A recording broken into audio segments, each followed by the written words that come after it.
بسم الله الرحمن الرحيم الحمد لله وكفى والصلاة والسلام على الحبيب المصطفى صلى الله عليه وعلى آله وسلم تسليما كثيرا إن الله وملائكته يصلون على النبي يا أيها الذين آمنوا صلوا عليه وسلموا تسليما رب اشرح لي صدري ويسر لي أمري واحلل عقدة من لساني يفقه قولي إخواني أخواتي أبنائي بناتي أعزائي عزيزاتي أعدائي عدواتي السلام عليكم ورحمة الله وبركاته.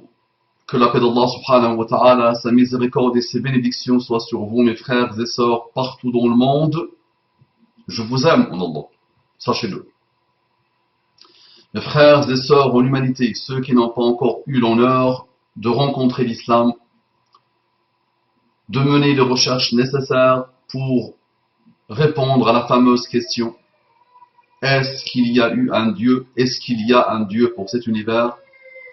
Et s'il y a eu un Dieu, pourquoi il nous a créés? Qu'est-ce qu'il attend de nous? Je vous demande, mes frères et sœurs en humanité, d'être sincères et de ne plus être cathodiques et de commencer et d'entamer votre recherche sincère. J'entre directement dans le vif du sujet. Un sujet qui peut intéresser et qui ne peut qu'intéresser beaucoup de jeunes des temps modernes. Une fitna qui s'appelle le takfir. Le takfir, ça veut dire à quelqu'un tu es kafir, ou dire de quelqu'un tu es kafir. Kafir, c'est mécréant. Donc quelqu'un qui dit ashhadu an la ilaha illallah wa ashhadu anna muhammadan rasulullah sallallahu alayhi wa sallam, parce qu'il diverge de toi, parce qu'il a lancé une parole que toi tu as compris comme une parole de kufr, parce que ton cheikh ou celui qui te manipule, ou celui à qui tu as donné ton cerveau, ton gourou, le chef de ton groupe, le chef de ta secte, ton ignorance aussi. Beaucoup de jeunes, malheureusement, pour dealer, ils atteignent un niveau d'expérience et de connaissance au niveau du deal, au niveau du braquage, au niveau du vol, au niveau de toutes choses mauvaises, ils apprennent. Quand tu veux être boulanger, tu te réveilles très tôt le matin, 2 heures du matin, beaucoup de pratiques, des années, et tu essaies après d'être le meilleur boulanger de France, par exemple. Donc ça demande beaucoup de travail, beaucoup d'études. Quand il s'agit d'islam, nos frères et nos sœurs, malheureusement, s'auto-doctrinent devant leur ordinateur, ou s'auto-doctrinent dans un trou quelque part, et commencent à dire qu'un tel est mécréant, tel cheikh est mécréant, les savants sont mécréants, les gouverneurs sont mécréants, tout le monde est mécréant, ceux qui habitent en Europe sont mécréants, les musulmans qui habitent en Europe sont mécréants, tout ce qui bouge est mécréant, moi seul je ne suis pas mécréant. Il oublie juste que c'est Allah subhanahu wa ta'ala qui sait qui est mécréant et qui n'est pas mécréant. Et il oublie le pauvre que quand il dit ashhadu an la ilaha illallah wa ashhadu anna muhammadan rasulullah sallallahu alayhi wa sallam, lui-même, ce frère ou cette sœur qui disent ça, en général ne savent pas ce qu'ils disent, les pauvres. Ils sont dans une réaction, ils sont dans une idéologie, ils sont dans une désillusion qui leur dicte souvent de dire cette parole, et souvent même ils ne la disent pas. Donc ils n'attestent même pas, souvent, subhanallah. Et eux-mêmes commencent, les pauvres, à dire qu'un tel est kafir, mécréant, qu'un tel est kafir et qu'un tel est mécréant. Nous avons comme référence absolue Muhammad sallallahu alayhi wa sallam, qui a prêché pendant 23 ans. Et il est venu avec le Coran, le miracle des miracles. On va écouter ce que le Coran dit et ce que Muhammad sallallahu alayhi wa sallam dit.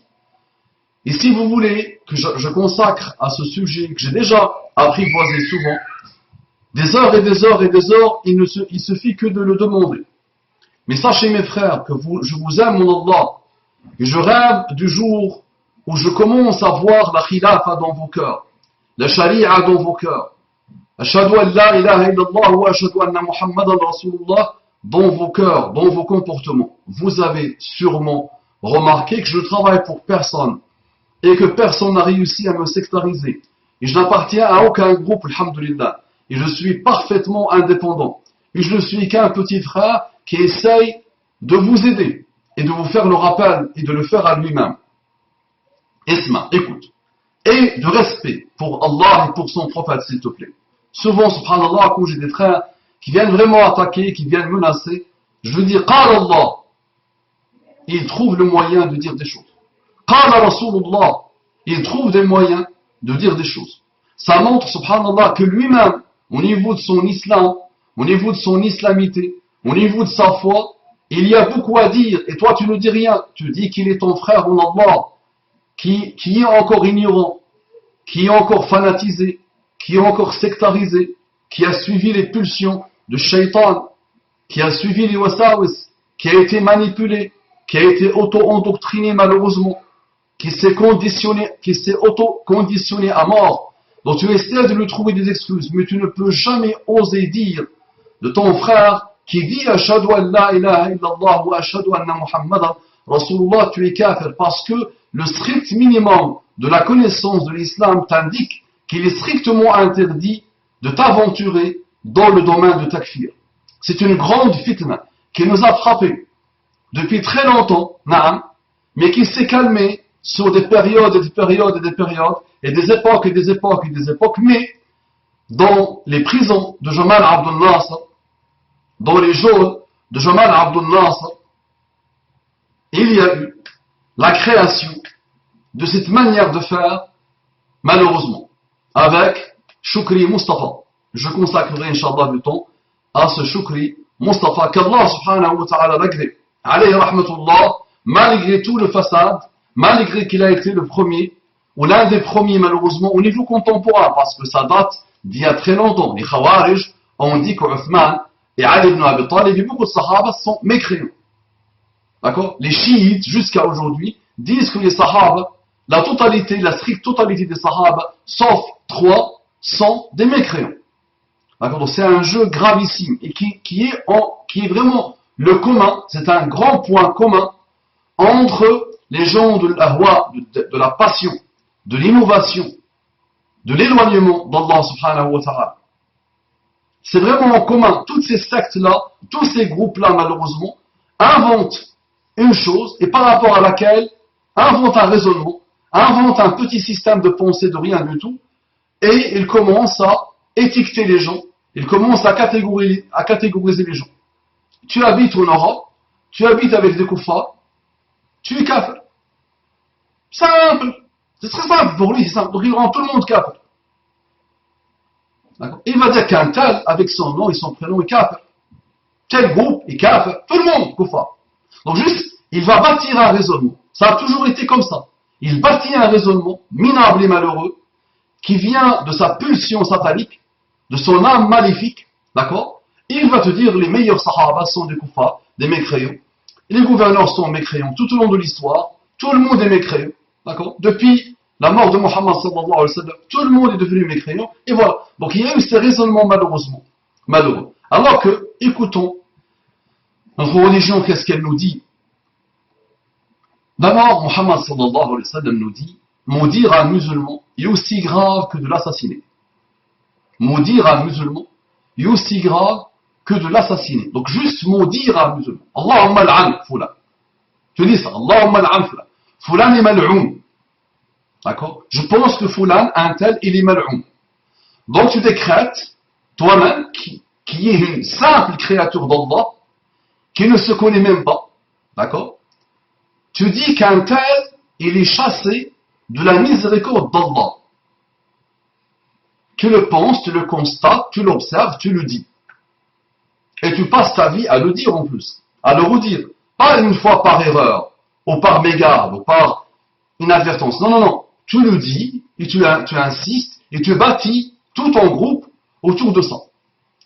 Alors que Muhammad sallallahu alayhi wa sallam te dit juste le fait de maudire quelqu'un est comme l'assassiner. Comme si tu l'as tué. Imagine. Maudire un musulman, maudire un musulman est aussi grave que de l'assassiner. Muhammad sallallahu alayhi wa sallam nous dit, le croyant ne calomnie pas, ne maudit pas, et ne parle pas d'une manière obscène ou grossière. Ça c'est le musulman. Le vrai musulman, il a des qualités. il se construit dans un corpus de morale entier que l'humanité n'a pas connu avant l'avènement de Muhammad sallallahu alayhi wa sallam. Pas possible. Et ni après ni avant. Les plus grandes universités, les plus grands centres d'enseignement n'ont pas pu bâtir un atome du système prêché par Muhammad sallallahu alayhi wa sallam qui vient directement de chez Allah. Donc on a des bases que beaucoup de jeunes ont oubliées, subhanallah. Les jeunes n'écoutent plus le Coran, ne lisent plus le Coran, ne lisent plus le strict minimum des choses que la Ummah entière de nos hommes et de nos femmes d'honneur, de nos savants, de nos vrais mujahidoun, de ceux qui ont vécu pour Allah subhanahu wa ta'ala, connaissent vraiment le strict minimum de la connaissance islamique. Il y a des comportements sacrés chez les musulmans, chez le musulman. Muhammad sallallahu alayhi wa sallam dit, il ne convient pas à un homme de vérité de mentir. Il ne convient pas à un homme de vérité de mentir, juste mentir. Imagine de dire que quelqu'un est kafir. Quelqu'un est kafir, mécréant. Wala hawla wala quwwata illa billah. Kullu al-muslimi ala al-muslimi haram. Tout le musulman est interdit pour le musulman. Damuhu wa maluhu wa irduhu. Son sang, ses biens, son honneur. Ce sont des choses que nous avons appris tout petit, subhanallah. C'est vraiment la base de la base. Ce comportement, ruhama'u baynahum, dit le Coran. Ruhama'u baynahum. Ceux qui ont la foi, ruhama'u, ils ont la miséricorde. Quel jasadil wahad, dit le hadith. Comme un corps, les musulmans fi tawaddihim wa tarahumihim wa comme le corps. إذا اشتكى منه عضو تداعى له سائر الجسد بالسهر والحمى. Un seul organe, une partie de l'organe de la Ummah musulmane, islamique, quand il souffre, normalement tout le corps doit souffrir, doit être fiévreux, doit ne pas retrouver le sommeil. Et nous on passe notre temps à se maudire, à s'insulter, à se dénigrer, à dire qu'un tel est kafir, et l'autre est mécréant, et ce groupe est mécréant, et le patron de ce groupe est mécréant, et le fondateur est mécréant, et tout le monde est mécréant. Wala hawla wala quwwata illa billah. Et ceux qui habitent en Europe, aux États-Unis, les minorités sont des mécréants. Pourquoi? Le prophète sallallahu alayhi wa sallam a dit, lorsqu'un homme dit de son frère qu'il est mécréant, l'un des deux l'est nécessairement. Ce sont des hadiths que nous avons répétés, que vous avez entendus, tellement entendus. Si l'homme est tel qu'il l'a décrit, il sera traité comme tel. Sinon, l'accusation se retournera contre lui, celui qui l'a prononcé. فَقَدْ بَاءَ بِهَا أَحَدُهُمَا. Si tu dis à ton frère ou de ton frère qu'il est kafir, فَقَدْ بَاءَ بِهَا أَحَدُهُمَا. Elle ne quittera pas cette caractérisation que tu as fait, cette chose que tu as fait sortir de ta bouche pour dire à quelqu'un que tu es mécréant. Soit il est mécréant, et tu l'as bien caractérisé, ok. Mais même ça, les savants disent qu'il faut s'en éloigner. Soit il n'est pas mécréant. Tu as dit de lui qu'il est mécréant, tu seras frappé par la mécréance. Et Allah se vengera de toi. Donc c'est vraiment très dangereux. Très dangereux. Les sommités de la Ummah. Les 4 fondateurs de Madahib, les Sahaba eux-mêmes, les Khawarij disaient d'eux qu'ils étaient mécréants. Tu ne peux pas entendre qu'un Sahabi a dit qu'un musulman est mécréant. Alors que les Khawarij disaient chaque jour qu'ils étaient mécréants et même ils les ont combattus pour les tuer. Et ils ont dit que les meilleurs Sahaba, Uthman et Ali, étaient des mécréants. Et ils ont refusé, les Sahaba, de le dire. Les 4 fondateurs de Madhab et les plus grands fondateurs de Madhab, connus et pas connus, subhanallah, qui se sont diffusés et ceux qui n'ont pas été diffusés, subhanallah. Al-Awza'i, Layth ibn Sa'ad, les plus grands, subhanallah, n'ont jamais osé dire ou laisser dire de quelqu'un ou d'un groupe qu'il est kafir. Et ils se méfiaient vraiment. Ils n'aimaient pas entrer dans ce domaine de dire qu'un tel ou un tel est kafir. Ibn Taymiyyah a des argumentaires, a des formulations dures contre ceux qui rendent les autres kuffars. Même des gens qui l'ont rendu lui-même kafir, il n'a jamais voulu aller jusque-là. Parfois, on te sort des raisonnements de Ibn Taymiyyah qu'on comprend mal, ou dans un moment où Ibn Taymiyyah s'est déconcentré, ou dans un livre qui n'a rien à voir avec les écrits de Ibn Taymiyyah. D'accord? Il fait tadlis malheureusement. On dit de lui, on comprend de lui, on interprète de lui les choses qu'il n'a pas dit et on commence à combattre l'homme. Alors que quand tu vois vraiment le cœur du cœur de ses écrits, de ce qu'il a dit, tu trouves qu'il est anti-takfir. Abu Hamid al-Ghazali, le grand Abu Hamid al-Ghazali, développe des merveilles contre le takfir. Les contemporains, subhanallah, Muhammad Abdou, les plus grands, Muhammad Abdou, les savants, subhanallah, de la Ummah, s'éloignent de ça. Évite ça, n'aime pas ça. L'imam al-Nawawi, vous aimez Riyad Salihin, l'imam al-Nawawi n'aime pas ça, interdit cela. Et nous, subhanallah, un gamin qui ne peut pas dire un verset, un seul verset, qui ne peut même pas le lire, le pauvre, qui ne sait rien de rien, il ne sait rien de lui, il ne sait même pas si lui-même a commencé à entamer la foi ou pas, le pauvre, et il va te dire que tout le monde est kafir. Muhammad sallallahu alayhi wa sallam nous dit celui qui traite quelqu'un de mécréant ou d'ennemi de Dieu, alors qu'il ne l'est pas, son accusation se retournera contre lui. Celui qui traite quelqu'un de mécréant ou d'ennemi de Dieu, alors qu'il ne l'est pas, son accusation se retournera contre lui. Imagine que toi, tu mets tout le monde. 55 millions de personnes, minorités, qui vivent en minorité dans des pays non musulmans. Bon, ils vivent avec des koufars. Ils se mélangent avec des koufars. Ils se baissent la démocratie, la laïcité. Ils vivent avec un hukm autre que le hukm d'Allah. Mécréants, tout le monde, allez. Et on a le droit de les tuer. Et on a le droit de faire ce qu'on veut d'eux. Ah oui, c'est très bien. C'est beau, mashallah. La hawla wa la quwwata illa billah. Allah lui-même nous dit, oh les croyants, si tu penses qu'il te parle, très bien. Si tu penses autre chose, tu rendras des comptes. Là, il s'adresse à toi. Oh les croyants, lorsque vous sortez pour lutter dans le sentier d'Allah, là tu sors pour lutter dans le sentier d'Allah, voyez bien clair.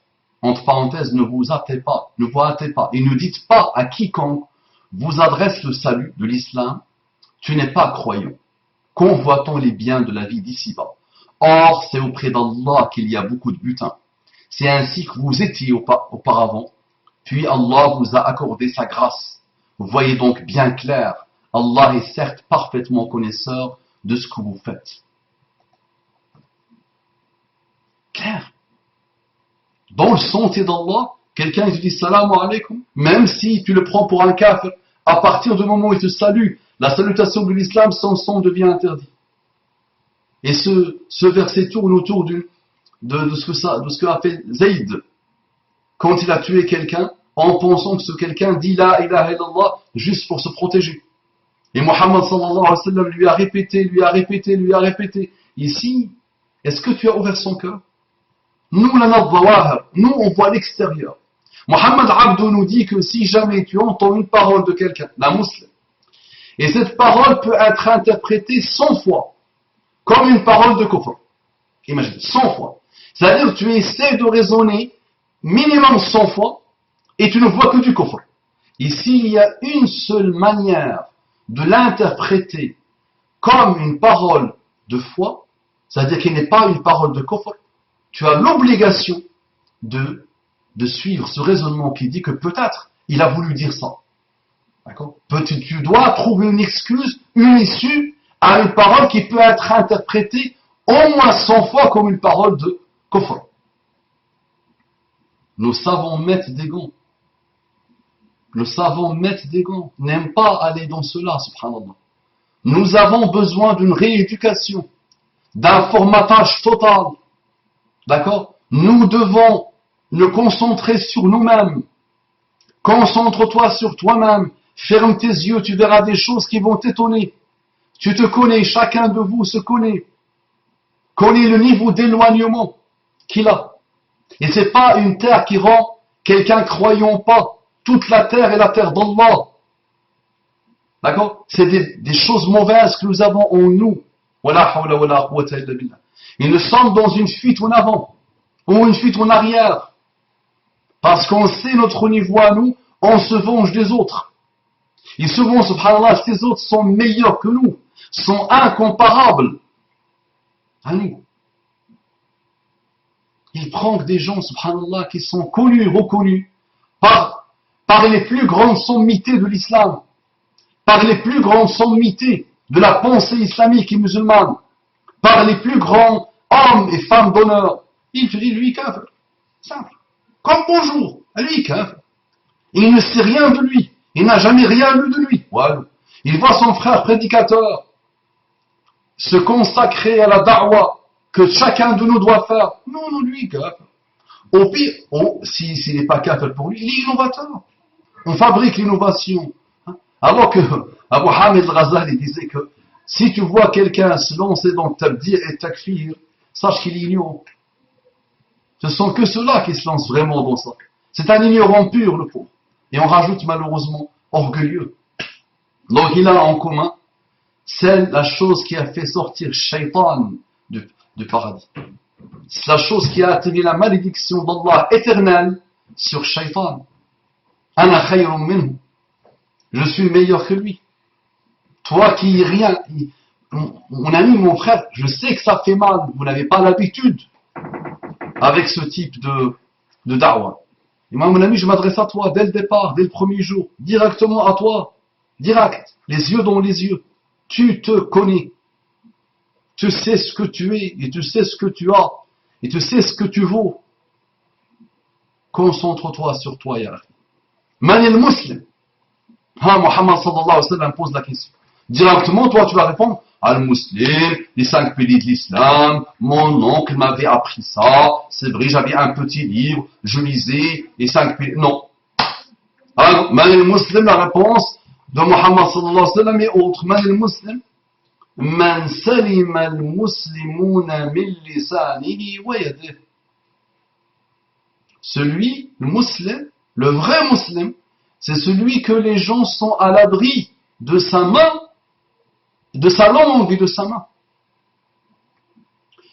Un non-musulman qui écoute ça va dire, ah, donc, les non-musulmans peuvent subir la langue et la main du musulman. Non, un autre hadith, une autre version de son hadith authentique, il dit, Al-Muslimu man salima an-nasu min lisanihi wa yadihi. Al-Muslimu man salima an-nasu min lisanihi wa yadihi. Le vrai musulman est celui que les gens sont à l'abri de sa langue et de sa main. Wal-muhajiru man hajara ma naha Allahu anhu. Et le vrai muhajir, ceux qui veulent faire hijra, le vrai muhajir, c'est qui? C'est celui qui délaisse les interdits d'Allah. Ça c'est le musulman. Man al-mu'min, qui est le croyant? Man aminahu an-nasu ala amwalihim wa dima'ihim. Le vrai croyant. Tu veux dire, le vrai croyant, c'est celui qui croit en Allah, en ses anges, en ses livres, en ses prophètes. Muhammad sallallahu alayhi wa sallam a voulu une autre réponse. Qui doit commencer à te donner des indications sur la puissance de cette religion. Le croyant, c'est celui que les gens sont à l'abri, leur sang et leurs biens sont à l'abri de lui. Ils sont sécurisés de lui. Il ne peut pas prendre l'argent des autres. Il ne veut pas tuer les autres.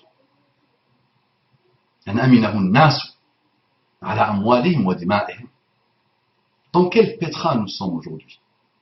C'est un pétrin qui s'explique par l'éloignement. On a écouté tout ce qui bouge et tout ce qui ne bouge pas. On s'est fait manipuler par tout ce qui bouge et ce qui ne bouge pas. D'accord? Dans cette époque de fitna. Et moi, mon rêve à moi, c'est essayer de me sauver, de te sauver. Habibi, concentre-toi sur toi. Élève ton niveau. Élève ton niveau. Ouvre enfin le Coran. Commence à lire le miracle d'Allah. Commence à apprendre du miracle d'Allah. Commence à t'élever du miracle d'Allah. C'est vraiment la condition ultime pour que tu puisses te retrouver et retrouver Allah subhanahu wa ta'ala.